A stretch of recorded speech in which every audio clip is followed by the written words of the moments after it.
What's up, guys? It's KB. Make sure you subscribe to the Underground Sports Philadelphia YouTube channel. Click the bell icon down below so you don't miss a single video from us.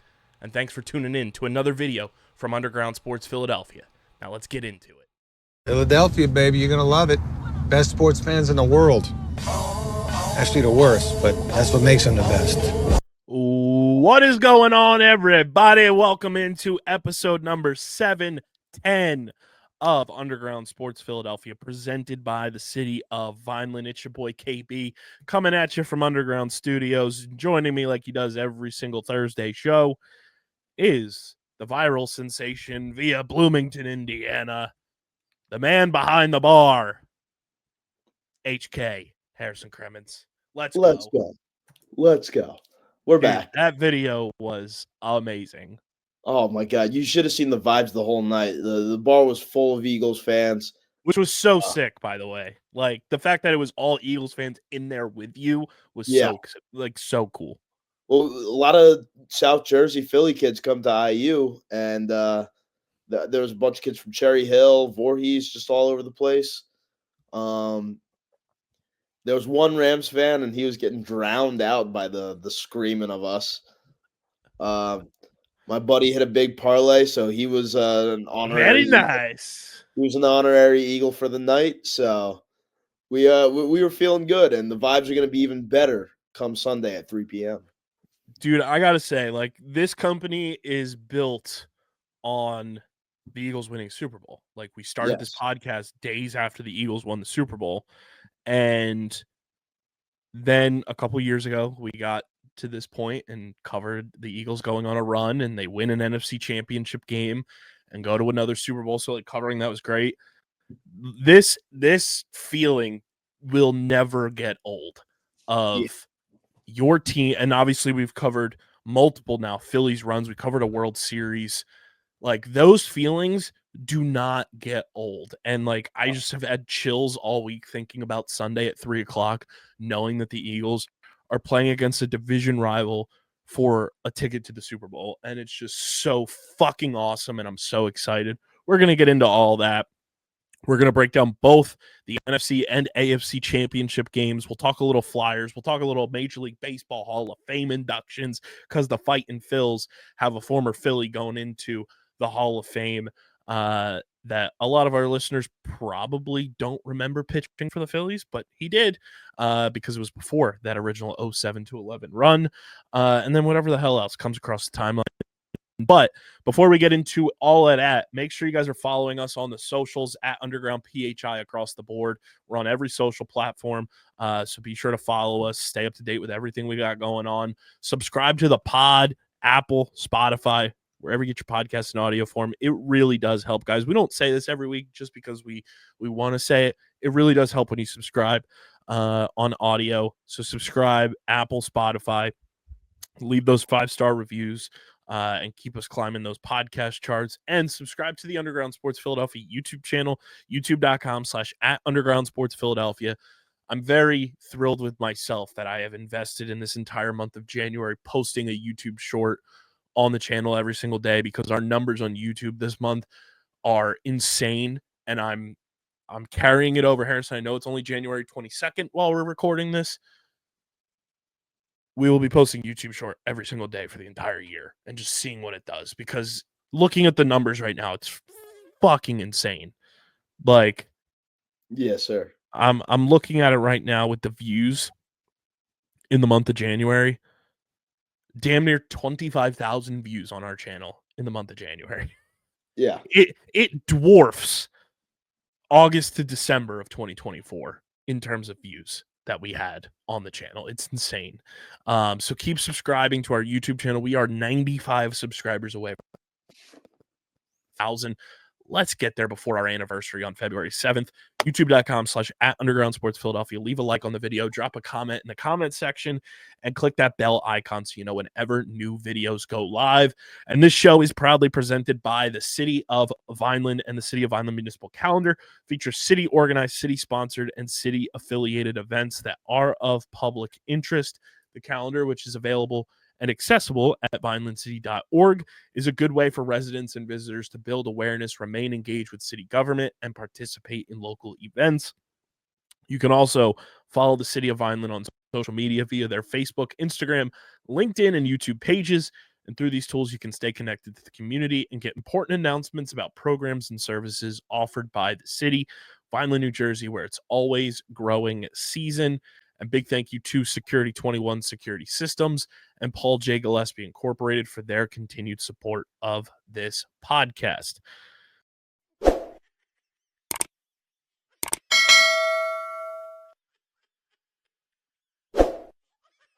I'm Mayor Anthony Finucci. If you're looking for the right location, think Vineland, New Jersey.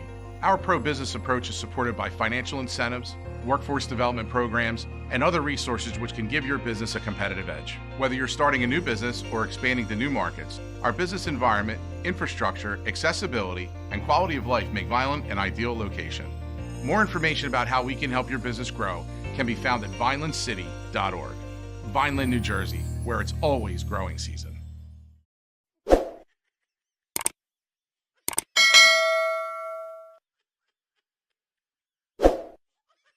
Ladies and gentlemen, boys and girls, Eagles fans alike, I know I talked about it on Monday, but hot damn does it get even cooler as the week goes on.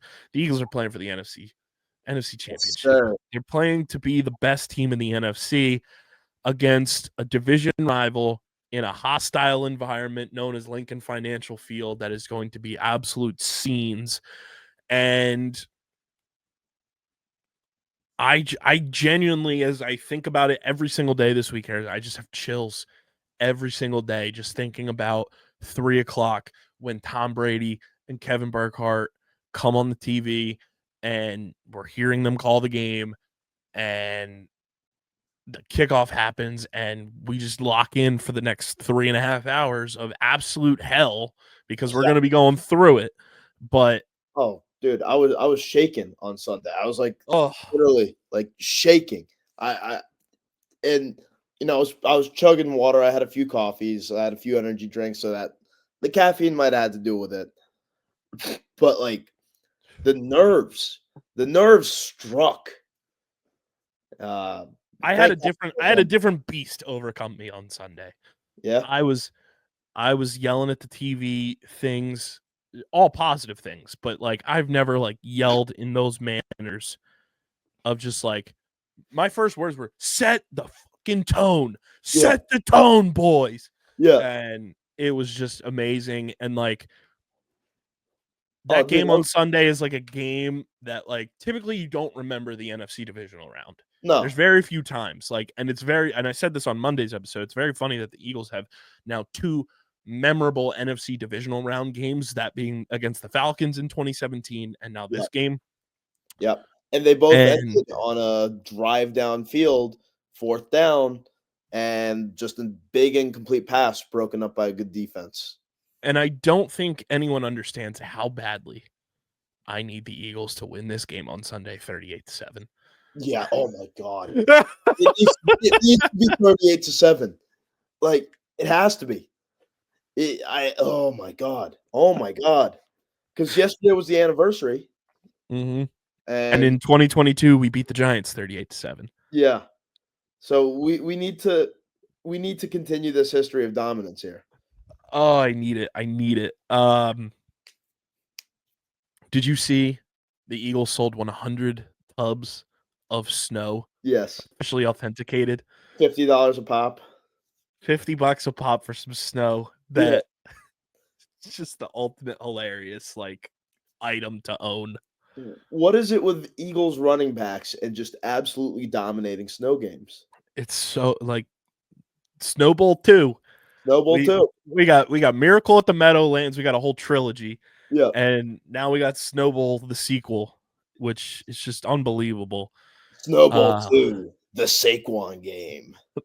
The Saquon sequel. The sequel. I'm just so happy. Like we broke the Rams. Like they have a radio show in LA that they were talking about. One of the former players from the Rams said that like Sean McVay was like crying in the locker room.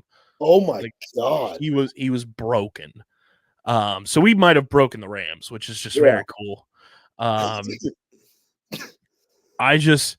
fact that it's against the Commanders, like, yeah, I was kind of hoping for the Lions, but I like that we get a home game again. I'm very happy that we have home field. Every playoff game will be at home, which I think is awesome. It's good vibes. It's very good vibes.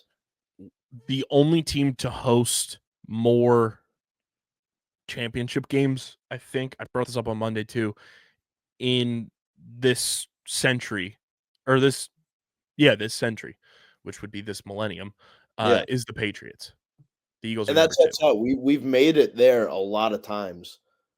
It sucks 01, that 02, 03, 04, 08, 17, 22, and now 24. Now we just need to add a second Super Bowl to the list. Yes. Which it's so poetic that it comes against this fucking scumbag ass team. Yes. And I know that, in recent years, especially with the Phillies, like the rivalry with the Braves has been reinvigorated. But last year, the true colors show themselves. We fucking hate the Mets more than anybody. Yes. Like, the Braves are a cute story. Fuck them. But it's truly fuck the Mets till we die. Yes. This feels like our NFL Braves rivalry is the Commanders. And it's always fuck the Giants, fuck the Cowboys till the day we die, obviously. But this is going to, like, light a new thing. And I'll say this, too. This game is the ultimate bragging rights game with the Commanders. You win this game, they can't say shit to you at all. Because not only did you win the division, not only did you eventually get home field throughout the playoffs, then you beat them to go to the Super Bowl. Yep. You're done. And beat the rubber match, too. Like, this is for all the marbles right here. And if we beat them here, they can't say shit about them beating us in Washington earlier on, because they did it without our starting QB. Right. Now, don't get me wrong. Kenny Pickett, love the dude. He played real well, given all things considered. But he was banged up. He was he was unprepared to be coming in. Like, he wasn't expecting to have to go into that game. Exactly. So it's a whole different vibe right now. This Eagles team is calm and unbothered, much like what A.J. Brown's book has been telling him to do. And we're just going to go into the link and dog walk them. I'm fully confident. So Saquon's going to have another 200-yard game. Like, the Commanders are a good team. Don't get me wrong. Don't get it twisted. I think it's going to be a game. The Eagles are going to have to play well. Like, it's not going to be a walk in the park type of game. Absolutely not. But the fact that Cosme, the right guard for the Commanders, who's arguably their best offensive lineman, is out. The fact that the Commanders cannot stop the run. Yep. The fact that the Eagles are at home. The fact that Britton Covey is potentially coming back for this game to return punts. And you can keep Cooper DeJean exclusively on defense. And the fact that, for the most part, the Eagles are relatively healthy is huge. Now, you're going, the big thing will be the underneath game for the Commanders. If Jaden Daniels has that underneath and you allow him to run free, or you allow Zach Ertz to get open underneath, that's going to be a problem. But here's my take, Harrison. I want Vic Fangio to use our best linebacker, Zach Bond, healthy-wise, because I genuinely was very impressed with Orenbergs in the game against the Rams. Yeah. Like, I thought he stepped up big time in that game. Now, I want Zach Bond to spy Jaden Daniels this entire fucking game. Absolutely. I want him, whenever Jaden Daniels moves, Zach Bond moves. You are on him like a fly on shit. Like, that's how you beat Jaden Daniels. The fact that no team has exclusively put a spy on him, because as soon as he turns upfield, you're cooked. Nobody's really catching him. Yep. Because he's the fact that nobody's put a spy on him to just make sure he goes east and west in the backfield and not turn upfield is crazy to me. Because I've watched a multitude of his games, obviously playing against the Eagles and then the primetime games down the stretch. That's what you have to do to beat him. Just spy him. Like, if the Bears put a spy on him in that game that they ended up winning on the 10 yards underthrown, Hail Mary, the Bears win that game. Yeah. It's very simple to beat him, but a lot of teams just overthink it because it's a mobile quarterback. And I do think the Eagles defense have a leg up because not only have they beaten the Commanders this year, not only were they winning 21-7 in Landover, Maryland, before Jalen Hurts got headhunted by that scumbag Frankie Louvu. They have a mobile quarterback of their own. They can practice against Jalen and use Jalen as a hybrid of Jaden Daniels to their advantage on defense. I just need the defense to be fucking locked the fuck in. It's great that Quinyon Mitchell is healthy. He's not going to miss this game. He's going to have Terry McLaurin and Quinyon Mobay again. The defense needs to step up. They need to get pressure in that backfield. They cannot give Jaden Daniels time to throw. And I think Cosme being out is a huge boost in that formula. And you need the edge rushers, whether it be Josh Sweat, whether it's Zach Bond coming around the edge, whether it's, Huff, whoever it may be off the edge. You need your edge rushers to be in his face this entire Nolan Smith. This is a prime Nolan Smith game too, because Nolan Smith has that sneaky athleticism to chase down a Jaden Daniels if he gets loose. The edge rushers need to be on their P's and Q's in this game if the Eagles want to dominate the ball game. Yeah. And the thing with the Lions last week, the big worry that I had for them throughout the entire playoffs so far was that their defense was injured to hell and back. Like, the Commanders don't win that game if Hutchinson did. The Commanders don't win that game if their secondary is healthy. The reason that the Commanders were able to dice them up like that is because the Lions were ripped to hell and back. The Eagles do not have that issue. Sure, we're missing Nakobe Dean, but he's our one major player who's down apart from Brandon Graham. And we could be getting BG back when it's time for the Super Bowl, which would be poetic. Poetic. So not only is this Eagles defense playing for a shot in the Super Bowl, but they're playing for their leader, BG 55. So, and I mean, Nolan Smith running out of the tunnel with Nakobe's jersey beautiful. Was just like beautiful. It gave me shades of Lane with Jason Peters. And it's very, very ironic that Jason Peters is number 71, Nakobe's number 17. Yeah. And a little flip and reverse it. If we do go to the Super Bowl when we go to the Super Bowl this year, they better run out of that tunnel to Dreams and Nightmares by Meek Millie. I love that they came out of the tunnel with DMX at this game. That was the Rams with Brian Dawkins. Oh, unbelievable. Corey Clement was the honorary captain. There's shout out Corey Clement, man. South Jersey's finest. There's speculation this game that it's going to be a certain former number 62 as the honorary captain. And number 62 line up right in front of a couple legendary quarterbacks. All of the alumni that are notable, that are still in the public eye, are allegedly coming to this game. And by that, I mean Chris Long, Bo Allen. Apparently, Torrey Smith is coming because it's Torrey Smith's birthday weekend. Oh, hell yeah. So there's going to be some alumni in the bill. I hope Alshon comes back. There's going to be a certain number 10, certain number 25 coming maybe? That would be great. Bring all the alumni out for this one. Make it an environment that nobody outside of people wearing midnight green, black, or Kelly green want to be in. Yes. We just need to make it hell on earth for Washington. Let's not do anything crazy, but let's make those fans wish they had never decided to come up the freeway up to Philadelphia. Well, here's the funny part. Speaking of that, apparently there's this little bus caravan that's coming to the game on Sunday. Now, the flyer looks like it was made of Microsoft Paint.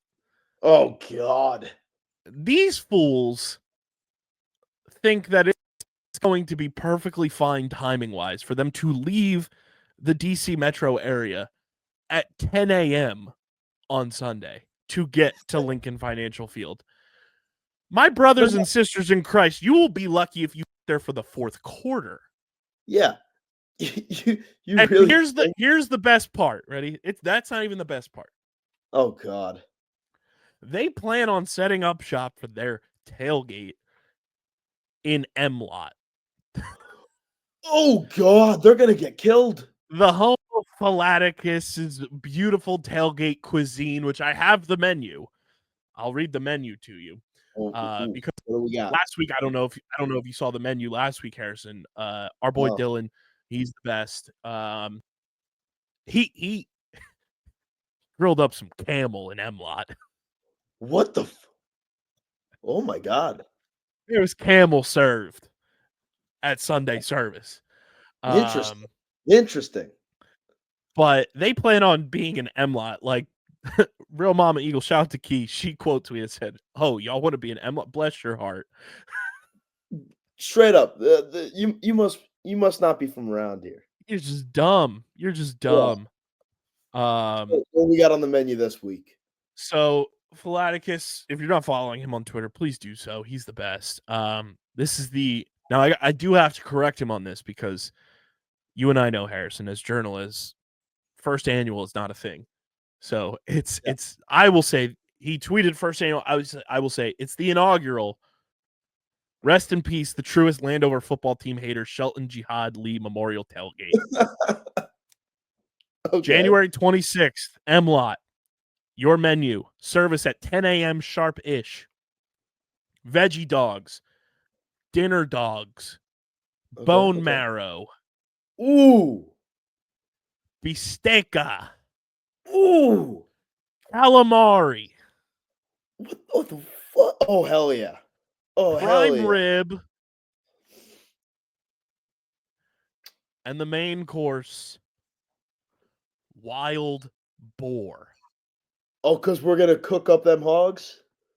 Yes. Because we're going to cook up them hogs? Oh, hell yeah. Yes. Hell wild yeah. boar. That's perfect. That's just amazing. But yeah, Sunday's going to be it's going to be absolute scenes. And I can't wait to see everyone climbing the poles. I can't wait to see everybody parading through Broad Street, parading through the city, and I'm just excited. Like, this is just like, yes, like I think we take for granted how successful the Eagles have been in our lifetime, like our generation. Absolutely. But like, this doesn't happen all the time. Like, these moments don't happen year in and year out for the Eagles. Like, the fact that this has happened now 2 out of the last 3 years is amazing.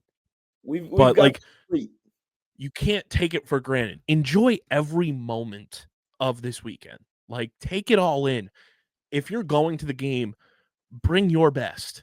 Yes. Don't leave any chant unsung. Don't leave any, boo for that opposing team unheard. And most of all, Harrison, I want to formally welcome you to Fuck Josh Harris Week. We are here. We have now. Here's my thing. I'm this much of a Josh Harris hater. Yes. That this is the only time we will be talking about this team on here because it's for context. I'm so much of a Josh Harris hater this week and every week, but in particular this week. I genuinely, and it's off to a good start because they lost last night. Yep. Genuinely want the Sixers to lose every game they have the rest of the week. Understand? I don't want Josh Harris to have an ounce of happiness this entire week. No, I hope understandable. I hope they lose out. I hope the Devils continue to drop games, which I don't know if they have or not. I think they won tonight against the Bruins, but I don't want the Devils to have any success whatsoever. I hope the Canadians mop the floor with them on Saturday. And I hate the Canadians. The Devils won 5-1 tonight. So I want no success there. I hope Crystal Palace loses their game. I hope the Guardians don't sign a single player this week. I hope they trade away Jose Ramirez to a contending team that's actually good and will make him serviceable. I hate Josh Harris, and I hope he has no iota of success this entire weekend. Straight up, like, if you're in Philadelphia, don't go to a Sixers game this week. Just ignore that team. Which I don't think you'll have to because, there's one, and that's Friday. Fuck that shit. Do not go on Friday. No. Boycott that game. Did you see the picture of the guy riding his bike around the city this week? He had a sign. He literally drove it in front of the Sixers practice facility. It said 10-9-8, fuck Josh Harris. Nice. Which is what we got to be doing all week.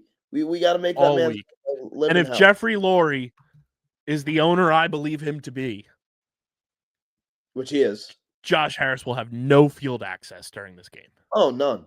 Because you can't own a team in Philadelphia and then also own the team that we're playing in the conference championship and expect to be getting the privileges that you expect. Which I will say too, this is a rarity. I brought this up on Monday's show. This is only the second time the Eagles will play a division rival to go to the Super Bowl. Really? The only other time was the 1980 Super Bowl when they beat the Cowboys to go to the Super Bowl. So this is the first time in our lifetime that we have a division rivalry NFC Championship game. Well, it's going to be fun. And also, just a quick side note, with the Commanders making the NFC Championship game, that means the only team that hasn't made it to the NFC Championship game out of the NFC East in this millennium is the Dallas Cowboys. Were you born? I was not. They haven't made an NFC Championship game in my entire lifetime. My sister was not born yet. Yeah. Because my sister was born in March of 96, and when they made it, it was 1995. Yeah. So it's just kind of beautiful. And it's amazing. And you want to talk about teams we hate? Fuck the Dallas Cowboys. Today, yesterday, forever. Fuck that team. And I hope Jerry Jones lives forever. I have, I talked about this when we were getting ready for the playoffs. Yeah. When we were talking about that Packers game. And I said, going to Philly's playoff games, I've had this positive confidence in Phillies going to the games I've gone to or going into games. I had it against the Packers. I had it against the Rams. And you have it again this week? I'm feeling positive confidence right now, Harrison. Hey, the feeling positive confidence. The cocky to distraught scale has never been pointed more towards cocky. It is. Oh, before we keep talking about this game, I want to talk to you guys about our friends at 47 brand because Hachi Machi, do they have the best gear? And I can't wait for them to drop all their Eagles NFC champion stuff. We love 47. I'm rocking it here. Harrison's rocking the beanie. That's a beautiful beanie. Got the Eagles game I went to last year. Just the best. We love 47 here. Their collection for the Eagles right now is top notch. It always is top notch. Check out everything they have on their website. It's linked in the description, and you get free shipping when you use our link on all orders. Check out their New Orleans Super Bowl collection. It's a vintage type of collection that has the past winners of every Super Bowl that has happened in New Orleans. Very awesome shirts. They are so sick. Want to see if anything has dropped this week.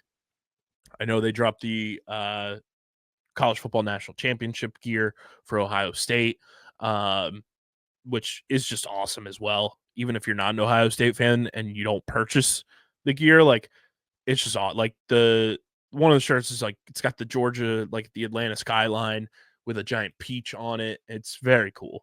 All their stuff is just the best. We love 47 brand. Use our link in the description. Shop with 47. Get free shipping on all orders and join the 47 family today. What are your keys, Harrison? What do you want to see from this Eagles team to know that the success is on the horizon on Sunday come 3:00? 2 keys, right? First of all, run game gets off to an early start. I need to see Saquon get at least 1 or 2 10, 15-yard rushes on the first drive. Once I see him start to cook, I know that it'll be over for Washington, at least on the offensive side of the ball for the Eagles. And my second key is something you mentioned earlier, keeping someone on Jaden Daniels. specifically Zach Bond. We need to have a spy on him at all times. We cannot let him have any room or any type of area to throw to. We need Quinion Mitchell to put Scary Terry into Quinyanamo Bay again. We need none of his receivers to get any kind of space. And we cannot allow Jaden Daniels to run because he is as much of a threat on the ground as he is through his arm. Mm-hmm. So if we get that run game off to a strong start and set off the Commanders with a nice little 3-and-out on the first drive, that's the game in the bag right there. I want to see them set the tone early like they did against the Rams. Like set the tone, use the run game, use the under. I love over the past couple of weeks what they have done with Dallas Goedert. Yes. I've been loving the underneath routes there. I've been loving using him towards the sideline just because of his brute strength. He just gets defenders off of him. Get off of me kind of shit. Like set the tone there. I loved, like, yes, there was probably one bad throw that Jalen made against the Rams, and it was that one in the end zone in double coverage to AJ that was just like, shouldn't have thrown that one. Yeah. But in that Rams game, there was a lot of deep ball throws that I loved from Jalen. Yeah. And people are saying, oh, well, you can't trust him to throw the ball. He was picking his spots real well. Mm-hmm. Like there was a couple, and AJ Brown has said it, like, AJ should have caught those. Yeah. And that's the kind of bond they have. When Jalen knows he's messed up, he's going to take AJ aside and talk to him privately about it. And then in the post-game presser, take the blame himself. Be like, yeah, that was on me. And AJ's the same way. When he drops passes that he should have caught, he's going to talk to Jalen on the sideline. Be like, hey, that's my bad. I'm sorry. Next time you throw it my way, I'll make sure to get both hands on it. And then in the post-game presser, yeah, that was on me. Next week, watch me score a few tutties. What do you want to see from the receivers in this game? Because for me, like, yes, has the passing game been ideal in playoffs? Not necessarily. And obviously last week's kind of an outlier just because of the conditions of the game as it went on. Like, you're not going to want to throw in the snow like that. But to me, like, I love the way, like I said, I love the way they've been using Dallas Goedert. But to me, I want to see, like, kind of those, like, over the top, like, hitch routes from Devontae Smith. Like, those are the type of routes that, like, in 2022, Devontae was running those like a mofo. I want to see AJ Brown catch those underneath slants and then just turn upfield because nobody's stopping him. Like, get creative with the route running and showcase things that the Commanders defense cannot stop. Like, this Commanders defense, I think, has very much overachieved this year. They've had a lot of moments that have been great, but the big thing for me too is, like, just continue taking care of the football. I don't care if Jalen again throws for 128 yards, no passing touchdowns, but if he takes care of the football, uses his legs again to his advantage, I'm fine with that. That's winning football in the playoffs. And I think the more and more everyone starts to recognize that, like we have this whole time, that's when you are set up for optimal success in the postseason, is when you play mistake-free, just optimal football, like methodical drives. Don't let the Commanders get you, bent out of shape and go 3-and-out multiple times. Be methodical with the football. I want to see multiple 5, 6, 7-minute drives from this team. Utilize the clock to your advantage. Keep the ball out of Jaden Daniels' hands. That way, you're not going into the fourth quarter with a 1-score lead, and Jaden Daniels has the ball with a minute left, and he has some voodoo magic that he pulls out of his ass. Yep. We need to have drives like that first Notre Dame drive in the national championship before things went to hell for them. Like that 10-minute ground and pound, 17 plays, 12 of them on the ground, just methodical, pounded up the field. And from there, it should be smooth sailing. And defensively, like we talked about, like the edge rushers need to be there. Yep. I would love to see the secondary come up with some opportunistic turnovers, strip sack Jaden Daniels, like force fumbles on him. And the biggest thing is like, in that second matchup, you need to have somebody on Zacchaeus and lock him down and not let him kind of just like run rampant on you while also taking care of Terry McLaurin. Yes. If you just cover your assignment, you're going to have success in this game if you're the Eagles. Absolutely. And it comes down to just making sure you're staying locked in. Like, this is not a game you can take any breather in. Because if you give Washington an inch, they're going to take the whole goddamn yard. Right. And I hate cliches like that, but it's absolutely true when it comes to this Washington team. And this isn't a defense that's going to be, lackluster. They're going out there. They're ready to fly. They're ready to punch some dudes in the mouth. So just keep your heads on straight and everything will be okay. Did you hear what the Commanders were playing in their practice bubble all day today? What were they playing?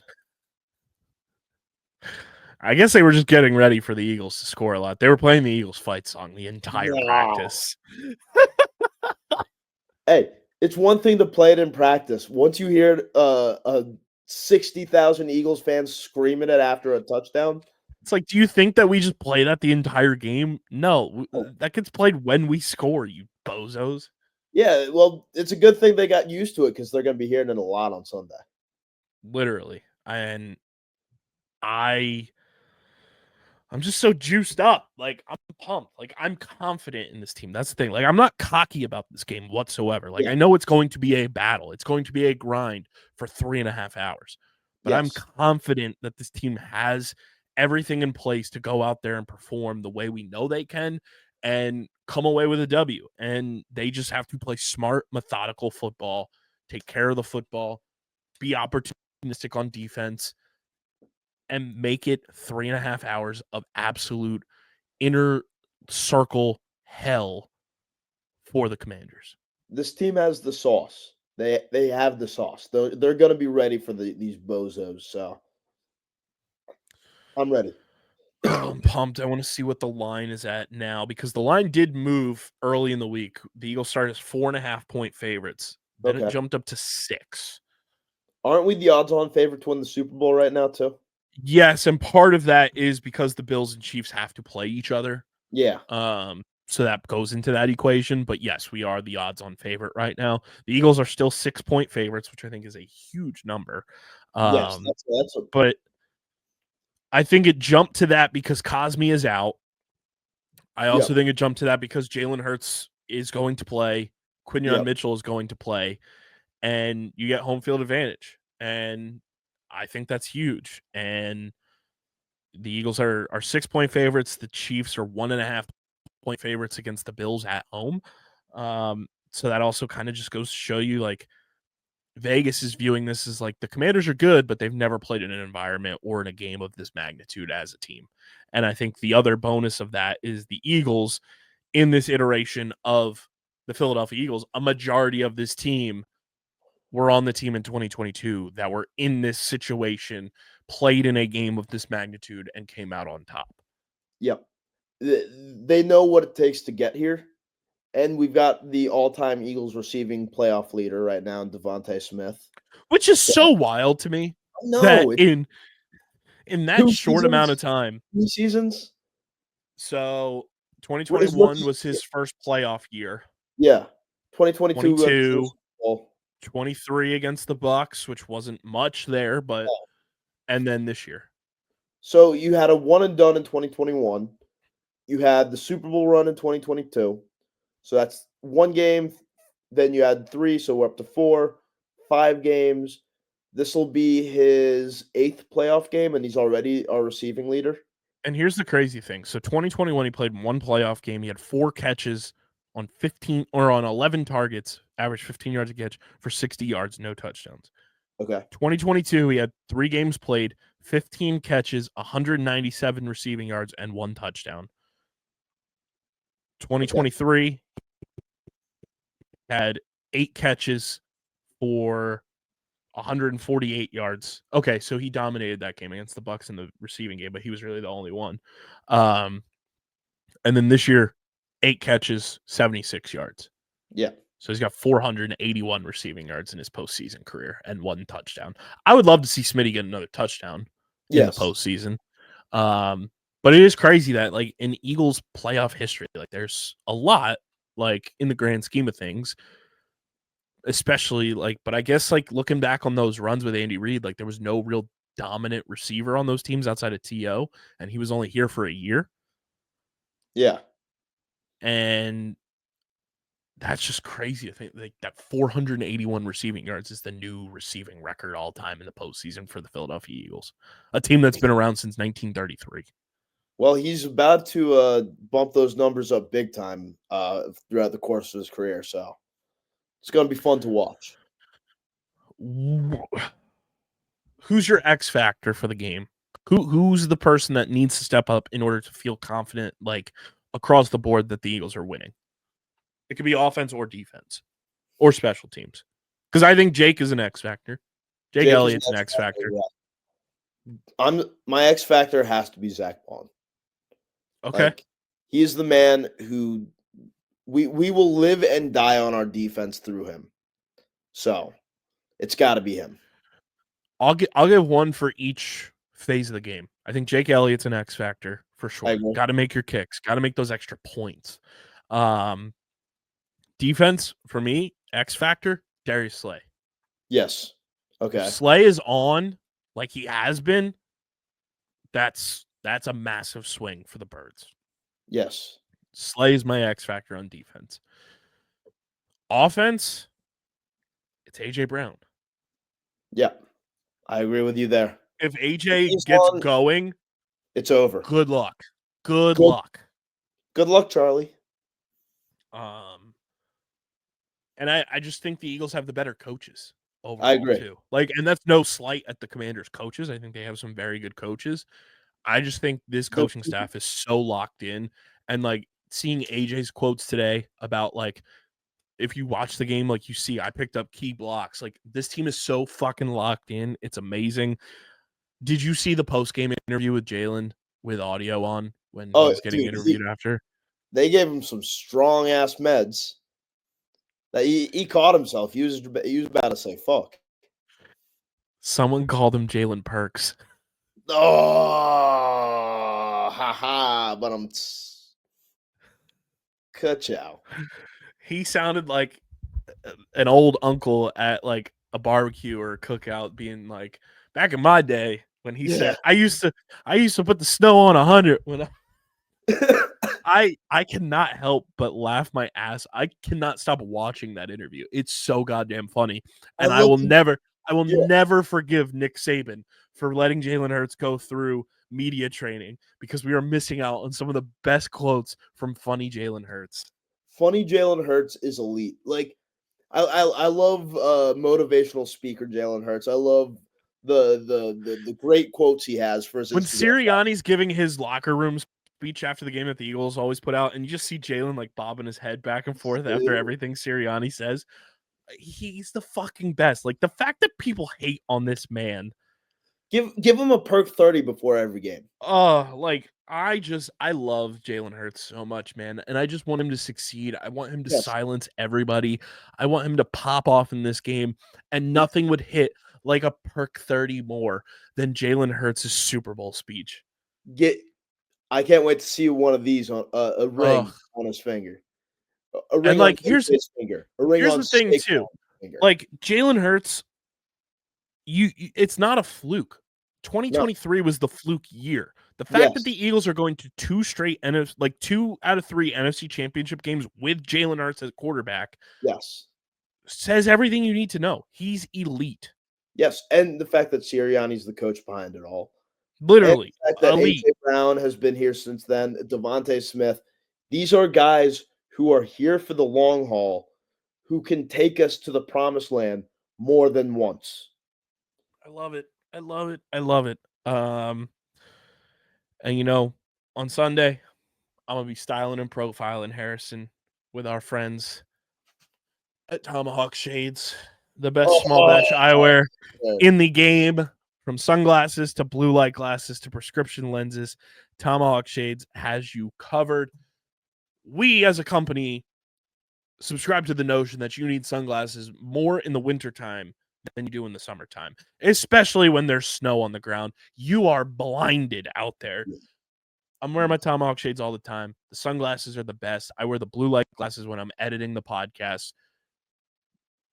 Tomahawk Shades is giving you the opportunity to purchase quality eyewear for a fraction of the big prices from the big companies out there. Go to tomahawkshades.com or download the Tomahawk Shades app in the App Store or Google Play Store. And when you go to checkout, use code USP for 25% off your next order at tomahawkshades.com or in the Tomahawk Shades app. That's code USP for 25% off at tomahawkshades.com, and look your best on Championship Sunday and 24/7, 365 with our friends at Tomahawk Shades. I love Tomahawk Shades. They're so comfortable. They're so stylish. They're beautiful. Love them. Shall we preview the NFC Championship and the AFC Championship, Harrison? Yes, sir. We kind of gave you our NFC Championship breakdown. Let's preview the AFC Championship game, because there is one other game that will happen after our game. How do you feel about the Eagles being the first game, by the way, as opposed to the late game? I mean, it makes sense. They're going to give it to the Chiefs because that's the NFL's cash cow. So, yeah. So the Bills and Chiefs, 6:30 p.m. on Sunday. Like we said, the Chiefs are 1.5 point favorites right now. Yeah. For the betterment of the league, and this is no slight to the Ravens, I think it's better that the Bills are playing in this game, because the Bills are more equipped and more built to beat this Chiefs team than the Ravens. Yes. I absolutely agree with you. The Bills are all around the better team. I think Lamar Jackson slightly edges out Josh Allen at QB, but only by like a fraction of a fraction.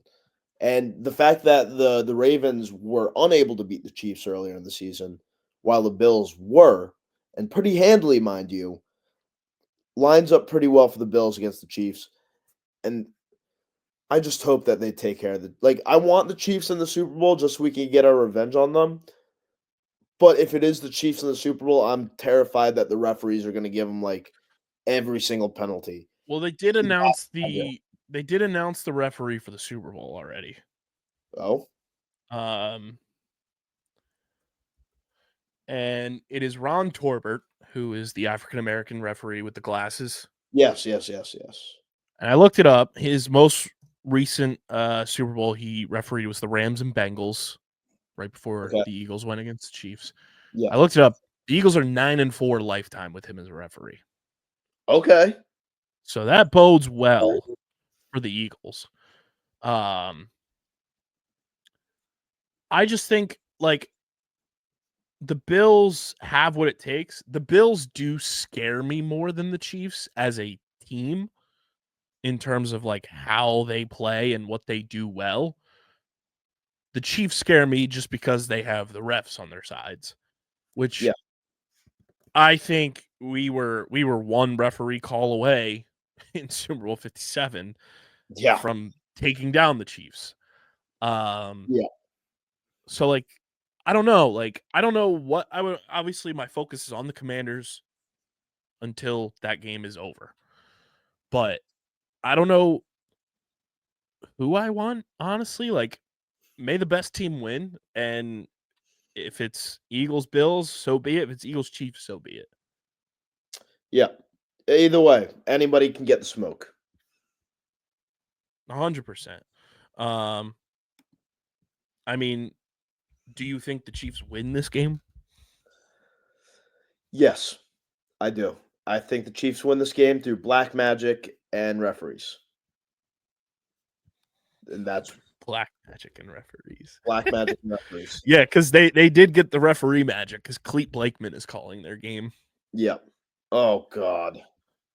The Eagles do have Sean Hockley, which is awesome because they're 6-0 or 6-1 in Sean Hockley refereed games. That's going to be great.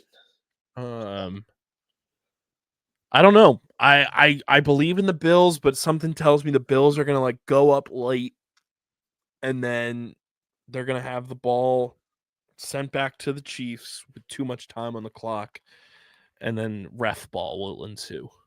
Yes. Ref ball. But nothing would make me happier than the Eagles being the one to tear down another dynasty. It would be perfect. Because sure, the Patriots won that next Super Bowl after Super Bowl 52, but that Super Bowl was a stinker. It was the worst Super Bowl I've ever seen in my life. Ever. It was the Eagles single-handedly dismantled the New England Patriots dynasty. Yes. And again, they won it, but anybody could have won that game that night. It wouldn't have mattered. If the Rams had won 10-3, the Patriots, what? They won 13-3? Yeah. That game, that Super Bowl would bring me immense joy to take down the Chiefs and end their dynasty.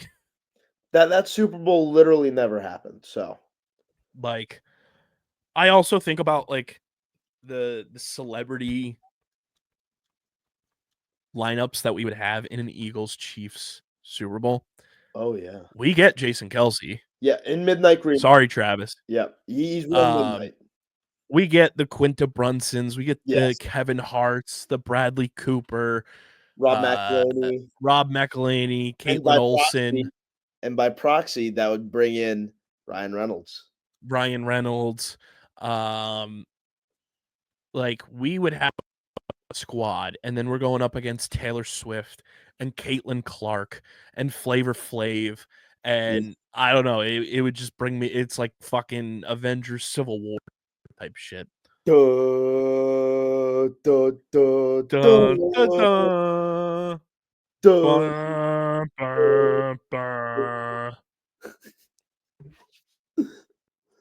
it would be endgame because let's not lie. Every other city in the country outside of Philadelphia and Kansas City would be rooting for a giant meteor to strike the stadium. Let's not lie. Yeah. Who's the X factors for the AFC Championship game? Both teams, since we have no skin in the game. The quarterbacks. It's going to come down to if Patrick Mahomes is going to be flopping and diving all over the place and getting the calls, and if Josh Allen can do the Josh Allen magic again. These are teams that live and die by their quarterbacks. I personally think James Cook is an X factor for the Bills. James Cook is absolutely an X factor, but as the kids say, let him cook. Let him cook. It's been Josh Allen's year, and it's going to come down to whether he can continue or not. And I think it's the Bills linebackers against Travis Kelce. Yeah. I can see that too. If Travis Kelce has another game like he had last week, the Chiefs are going to move on. And I think the other X factor for me is Rasul Douglas. Shout out to my boy. Shout out Rasul. My boy. I was in the draft tent when the Eagles drafted Rasul Douglas, so I've always had a special connection to him. I always have loved him. I miss him. Bring him back to Philadelphia. He's awesome. And I think for the Chiefs, their defense is what's gotten them there. It's not their offense this year. Their offense has been very mediocre, in my opinion. It's very beatable. And without Mahomes calling for flags left and right, that offense stinks. The defense is the big thing. And for Josh, it's, again, take care of the football, and you beat the Chiefs. Yeah, I agree. So there you have it. That's our AFC Championship Game preview. It's brought to you by Paramount Plus. Stream the AFC Championship Game live on Paramount Plus. Don't miss a single second of the action. 6:30 p.m. Eastern Time on CBS Live, Paramount Plus. Check your local listings and see who potentially the Eagles are playing in the game on Paramount Plus this weekend. Use our link in the description. Sign up for Paramount Plus so you don't miss a single second of the AFC Championship Game on CBS Live and Paramount Plus. Get started today. All right, Harrison. I'm juiced up for football, but I'm also juiced up about the way the Flyers are playing and the 6-game point streak, baby. 6-game point streak that just so happens to coincide when old Billy Gauthier came to town. We're going streaking. And they're playing fun hockey right now, man. They just look good on the ice. They're flying their way through the standings. Get it? Because of the Flyers. Haha. They're only 2 points out of a wild card spot right now, with around the same games played as the other teams. They're a fun team right now, man. Don't look now, but the Flyers are getting hot. They're 3 points off the Blue Jackets. They're tied in points with the Rangers. The Rangers do have a game in hand. Yeah. But we play them tomorrow, so now when you're listening to this. The big thing is they've made some changes today as we record this. Kolosov's going down. Yep. How do we feel about that? That's fine. We've been working on goaltending by committee anyway, so it is what it is. That is the big thing. It's just figuring out goaltending if this team wants to contend and be a sneaky playoff. If they had a goalie right now, they'd be dominating. Yeah, but we'll figure it out. I'd rather have this than a potential than a predator in cage. So, and we're not talking Nashville. No. I do want to give credit to the Flyers because I think more than any other team in the city, they do such a great job with their Pride Night. They do. It's because Gritty's a Pride icon. Gritty's a Pride icon, and even before Gritty, the Flyers have just done such a great job of being an inclusive organization for so many people. And their Pride Night this year was fantastic. And I want to pull up and give kudos to the players because I sent it to especially Scott Lawton. Scott Lawton, phenomenal. He's a Pride icon. So Siobhan Nolan, who's kind of burst on the scene as a Flyers reporter for the Hockey News, she does a great job covering the team. Tweeted, "This is by no means the definitive list, but so far seeing that Joel Farabee, Morgan Frost, Travis Sanheim, Jamie Drysdale, Garnett Hathaway, Owen Tippett, Travis Konechny, and Tyson Forster have Pride tape on their sticks for warm-up." That's awesome. Shout out to the lads. And, getting Provorov off the team has helped in that category as well. Piece of shit. Also, I sent this to my sister because she got a great chuckle out of this. At No Hope League on Twitter posted, it's like a portrait mode photo of the Flyers Pride gear. And they tweeted, "The jerseys make this photo perfect, to be honest." And it's all the Flyers Pride gear, really focused on one of the hats, but in the very back left corner, it's a Travis Sanheim jersey facing outward, so it's Sanheim and his number 6. Right next to a Jamie Drysdale number 9 jersey.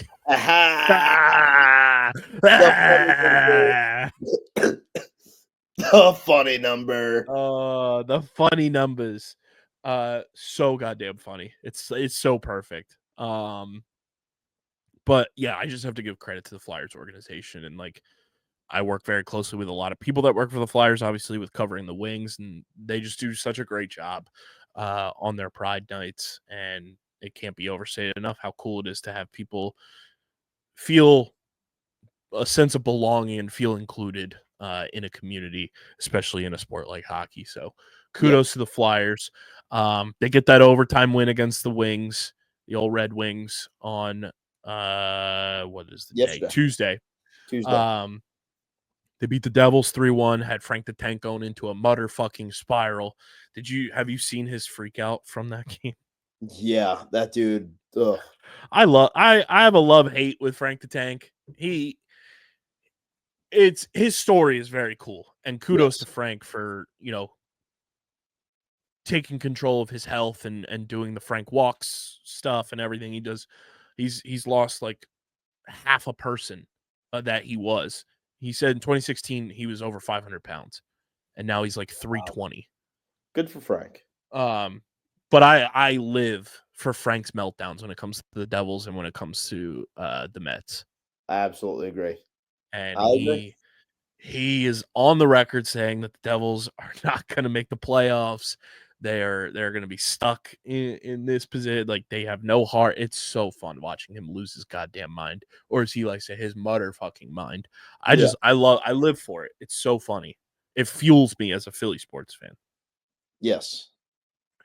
So the Flyers have the Rangers, like you mentioned, in New York on Thursday. Then on Friday, they're at the Islanders. And then on Monday, they are home to the New Jersey Devils. Wednesday, they're at the Devils. And then Thursday, January 30th, they are home to the Islanders. Yep. I think how are we feeling for the closeout of the month? I feel the point streak continues. I think we can get a couple nice wins out of here. We should be able to handle the Rangers tomorrow. I am not worried about them. I think they've fallen off a cliff, and they don't worry me that much. The Islanders, not great. I think we can handle them. I think honestly, it wouldn't shock me if we won out, maybe drop one game to the Devils or one of the games to the Islanders.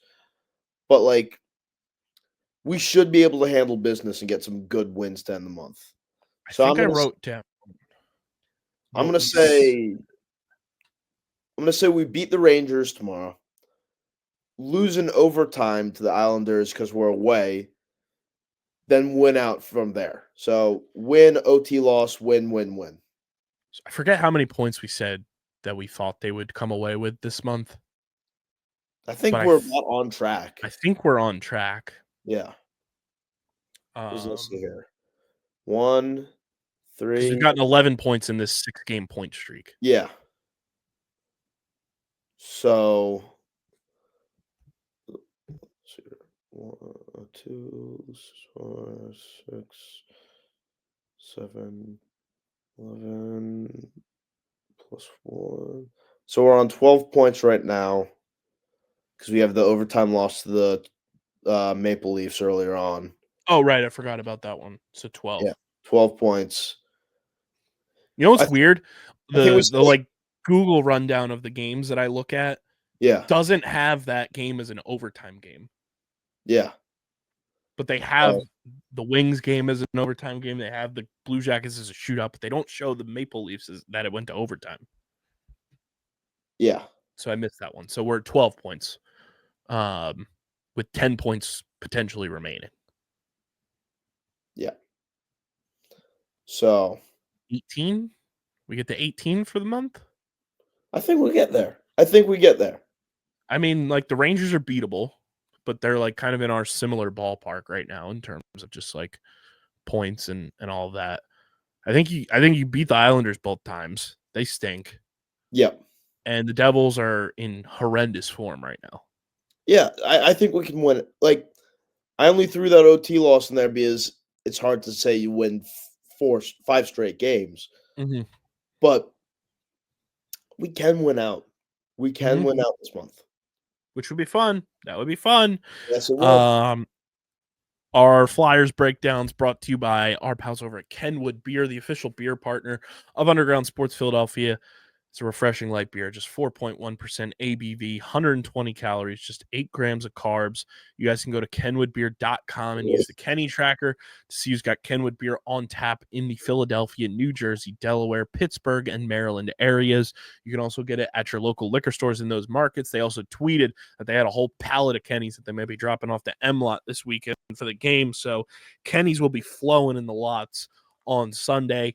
Go to kenwoodbeer.com. Must be 21 or older to do so. And, of course, please drink responsibly. Our Flyers breakdown also brought to you by our awesome merch partners at PHI Apparel Company. Guys, gear up. Gear up to support the Birds in this NFC Championship game. The potential big game looming. The Flyers, the Phillies, not the basketball team this week. And your favorite Underground Sports Philadelphia podcast. PHI Apparel Company is the place to do it. You want to stand out in the crowd, represent your favorite sports team, your favorite podcast on our network. PHI Apparel Company the place to do it. Go to phiapparel.co. Use code underground. You get 10% off your next merch order from our friends at PHI Apparel Company. phiapparel.co. Code underground. 10% off your next merch order. We will close out with the Major League Baseball Hall of Fame. Yes, sir. As we have some new inductees to said Hall of Fame. It is CC Sabathia, Ichiro Suzuki, and Billy Wagner going into the Hall of Fame. I'm so happy that Ichiro's getting his laurels. That man deserves it. And also has one of the greatest quotes of all time when Tom Brady asked him for advice. Who the fuck is Tom Brady? Those three will join Dick Allen and Dave Parker in Cooperstown this summer. So two Phils going in.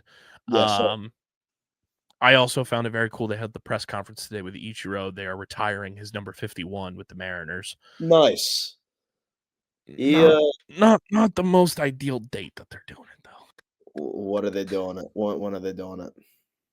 It's so wrong. It's so wrong that Twitter pointed this out. Oh, no. August 9th. Oh, wait a minute. Is that? Yeah. Oh. Of all days. Brother. No. It's so bad. So bad. I couldn't believe my eyes when I saw that. Ichiro is one of my favorite baseball players of all time. Like, yeah, so fun to watch. A baller. Just so disciplined at the plate. And I didn't even care when he bounced around at the end of his career when he went to the Marlins and he went to the Yankees. Like, he's a Mariner through and through.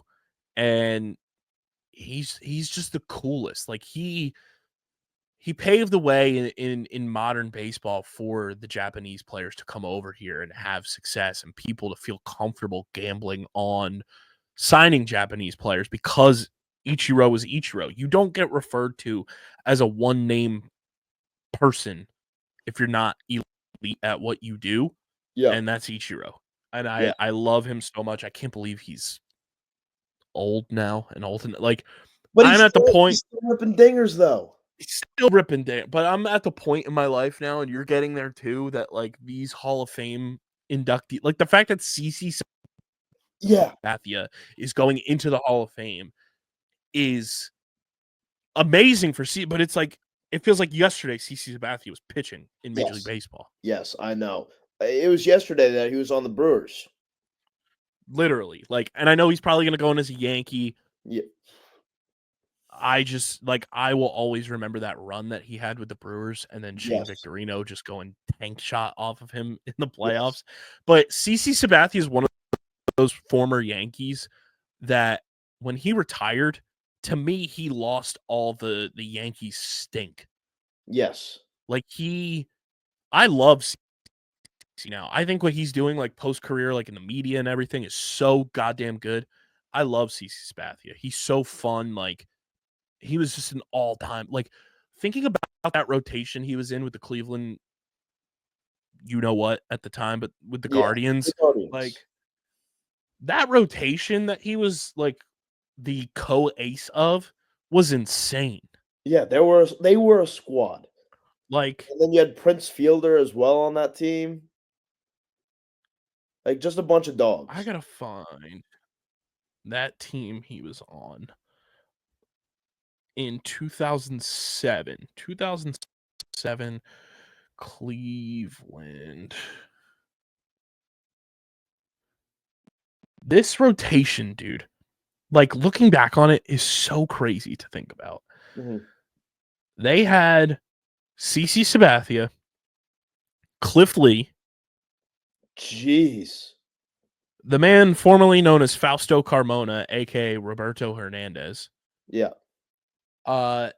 Jake Westbrook, who was a dog in those 2000s Cleveland teams. Jeremy Sowers at age 24. And who else was in that rotation? Was it Jason Stanford? Maybe. But like that top three of Sabathia, Cliff Lee, and Fausto Carmona was unbelievable. believable. And then Cliff Lee came to us and was lights out. Mm-hmm. God, I miss Cliff Lee too. So good. Dog. Like, they were so awesome. And like CeCe's great. Ichiro's amazing. Billy Wagner going in as well is so cool. Mm-hmm. Because like Billy Wagner is like it's a great class. This Philly's childhood. That's like childhood Philly's memory for me. This is a great class, and all of them are so deserving of the Hall of Fame. Like Billy Wagner was on the Phillies in 04-05. That's like early childhood memory for me. And then I truly remember Billy Wagner as the guy pitching for the Mets when the Phillies went on their run and came back and chased down the Mets in 07 and 08. Billy Wagner almost did the NL East gauntlet. He got 3 out of 5. He was with the Phillies, the Mets, and he finished his career with the Braves. Yeah, he almost did it. He was on the Red Sox in 09. He's going to go in as an Astro, obviously, because that's when he had his best years. But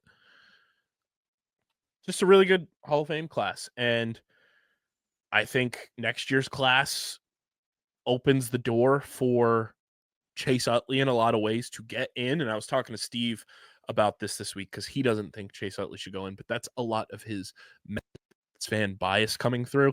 Yep. Chase Utley deserves to be in there. Like he was giving me like the baseline of like Hall of Famer, and we brought up Scott Rowland, and I was like, yes, Scott Rowland's a Hall of Famer. In a lot of ways, Chase Utley is the second baseman equivalent to Scott Rowland. I absolutely agree. You cannot talk about second baseman from that era and not bring up Chase Utley as that guy. He was arguably the best player on that Phillies team, on those teams. It was him or J-Lo. And the fact that he never won an MVP is crazy. Yes. And he's one of 3 players to have, I think, I pulled it up. Here we go. He's one of 3 players to where is it at? In terms of like World Series. Yeah, here we go. While Chase Utley only had 9 hits and a 200 batting average in the World Series appearances he made, he went deep in 7 of 15 World Series games. So damn near half the games he played in his career in the World Series, he hit a home run. Utley is one of 3 players to homer as many as 5 times in one World Series, and the only one to do so in a losing effort. Can you name the other 2? Oh, God. I'll give you the years. Yeah, give me the years. So one of the years is 1977. Okay. And the other is 2017. Reggie Jackson. Correct. In 2017, was that the year the Red Sox? No. No. That was the year after the Cubs. Mm-hmm. And I'm drawing a blank on who that World Series was between. Think Sports Illustrated cover. Oh, is that the Astros? Yes. That was their first one. Was it Altuve? No. Bregman? Fuck. He's not on the Astros anymore. Oh God.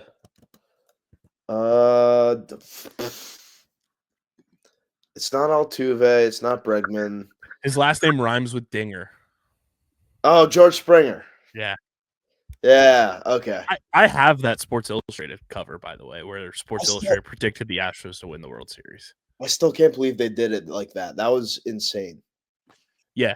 Utley, Reggie Jackson, George Springer are the 3 players in baseball history who have as many as 5 home runs in a World Series. And Utley's the only one to do so in a losing effort. Yeah. And I mean, once you said 77, I was like, that had to be Reggie Jackson. Like, and then this is the wilder stat to me. Like, that stat's crazy. But among players to amass at least 50 career plate appearances in the World Series, at least 1,046 OPS is the 14th best in Major League history. Yeah. That he deserves it. He deserves the Hall of Fame. And I have always said this, if the day came for Utley and Rollins to go into the Hall of Fame, we will be making the trip to Cooperstown and doing podcasts that weekend.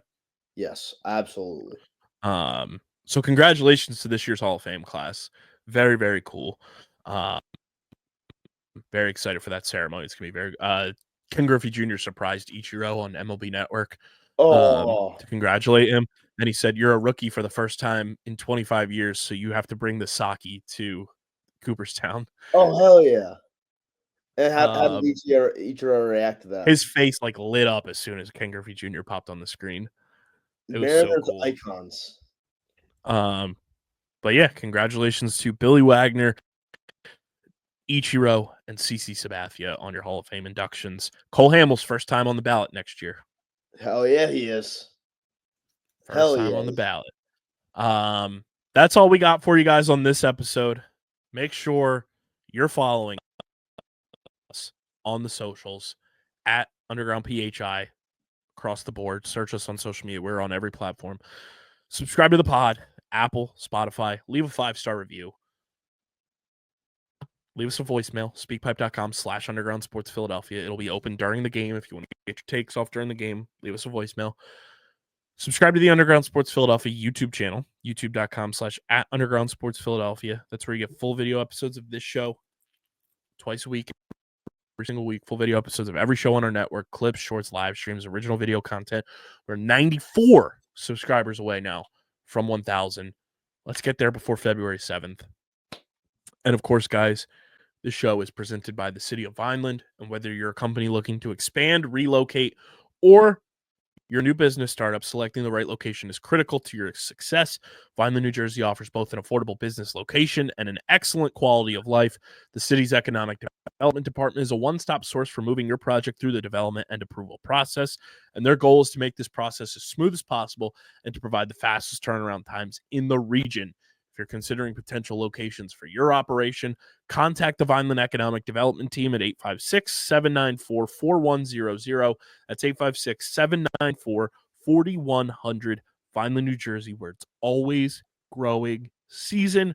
And big thank you to Security 21 Security Systems and Paul J. LSP Incorporated for their continued support of this podcast. This has been episode number 710. An NFC Championship Game preview edition of Underground Sports Philadelphia. For Harrison, I'm KB. Let's have ourselves a weekend, ladies and gentlemen. Let's have ourselves a weekend. We're going to get the heck up out of here. We're going to sign off. But as they always say, go Birds. Go Birds.